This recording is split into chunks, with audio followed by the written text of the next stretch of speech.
Tramp Tayvanni chip ishlab chiqarish bo'yicha raqobatchi deb atab, o'zidan oldingi prezidentlar sabab Tayvan rivojlanib ketganini ham aytdi.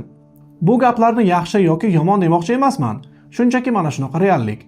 Xitoy dunyodagi eng kuchli davlat liderini Pekinga chaqirib, o'zining eng asosiy muammosi Tayvan masalasida juda muhim bayonot berishiga erisha oldi. Nimaning evaziga bilmadim. Buni keyinroq bilib olsak kerak.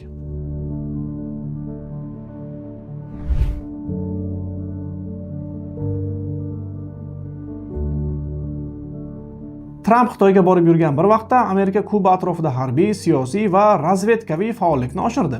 Hafta davomida Markaziy razvedka boshqarmasi direktori John Radcliffe Gavanaga borib kubalik maxsus xizmat vakillari bilan uchrashuv o'tkazgan.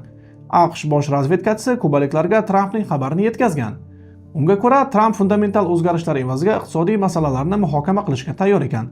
Ma'lumot uchun, yil boshidan buyon AQSh Kubaga nisbatan energetik blokada joriy etgan. Kubaliklar Venesueladan neft olardi.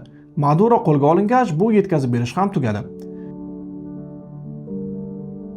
Kelib chiqishi kubalik bo'lgan davlat kotibi Marco Rubio ham oxirgi vaqtlarda ota yurti haqida ko'p gapirmoqda. Uning so'zlariga ko'ra, Kuba odamlar chiqindidan ovqat olib yeydigan davlatga aylanib qolgan ekan.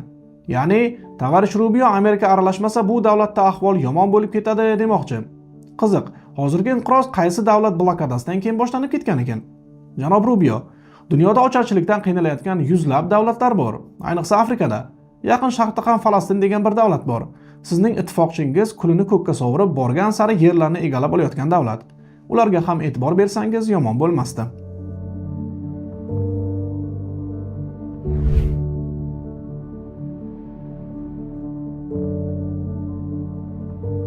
Ukraina va korrupsiya so'zlari juda ko'p yonma-yon tilga olinadi. Azaldan shunaqa bo'lgan.